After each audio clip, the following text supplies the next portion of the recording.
This is Andrene Thompson, and this is my reflection for PC 742. And so we were asked to respond to Lee's objectives and a couple of Dr. O's questions at the end of the screen. So the first objective was to evaluate a rapid cycle improvement project over time. Um, sorry, a rapid cycle quality improvement project can be very challenging because everything happens so fast and you are expected to like think and make changes. You have to make changes according to certain requirements, and I think that's what make it a little bit difficult for me. But I do think that rapid cycle QI projects actually do work because it allows you to evaluate things and think about your results and what can I do to make things better or to strengthen certain processes.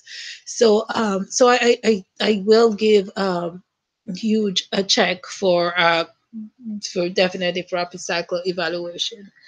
Um, to disseminate improvement findings in both oral and written form, the oral presentation was not that difficult for me. I know I have actually started watching how I speak when I'm presenting because I know I tend to speak fast, especially if I know what I'm saying. So I definitely am a little bit more conscious of that since my last presentation. The written presentation was a little bit challenged. The written report was a little bit challenged with my squire, and I have never been a creative writer. I've always just write black and white, write sentences, full stop and comma. I never try to tell a story because, again, I'm not a creative writer. So it was very difficult for me. So thank God I got some good feedbacks from Dr. Jefferson, and then my editor was able to help me to eliminate a lot of the excess words that I use. So I think my paper was fine at the end. And the second objective lead interpersonal teams in analysis of complex practice and organizational issue.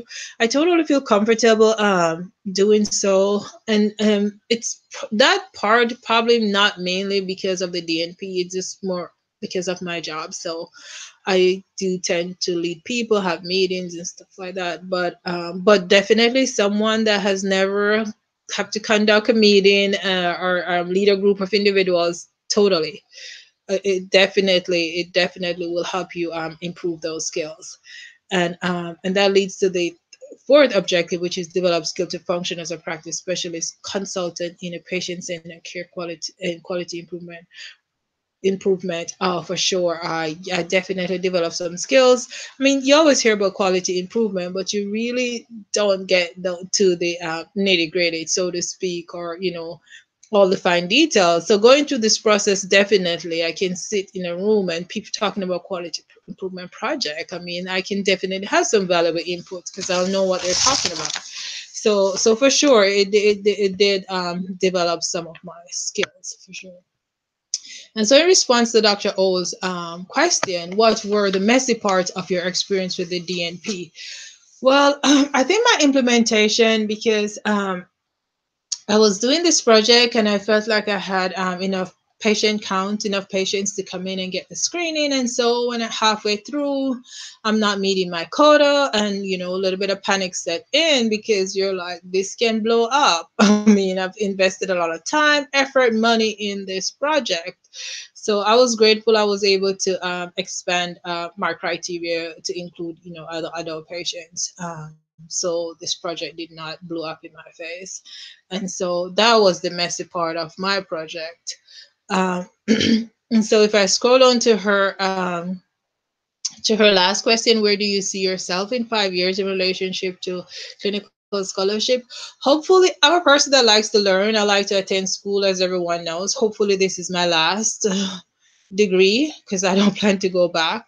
But in terms of implementing a project, I definitely would want to work for a company where I can actually implement a QI project and feel better about it than I did about my DNP project. Because I didn't feel like I practice or my project was what I'm capable of doing. I don't feel like I was able to demonstrate that with my with this DNP project that I completed. So hopefully, and now with more knowledge, of course, so the next project should be better. So hopefully, eventually, I'll get a chance to develop a project, a QI project, within the next 5 years. Because if I don't use my knowledge, I feel like I will lose it, and that's not good. Because I actually work hard for this knowledge. So, and I'm gonna go back and and answer another question. She said, have you had your humility challenge over the course of the past 3 terms? Yes, it did, because I was always a confident person. I always know what I'm doing. And throughout this program, every time I pick up these assignments, I'm like, I don't even understand what this is. I mean, am I like, am I the only one that's not understanding what is being asked of me? So totally had to humble myself and just take constructive feedback the best I can, and just know that hey, you don't know it all, and this is just one of those things that you're just gonna have to take help, and and just be humble through it all. So definitely want to thank Dr. Jefferson for all her assistance, and I will see you at graduation in September.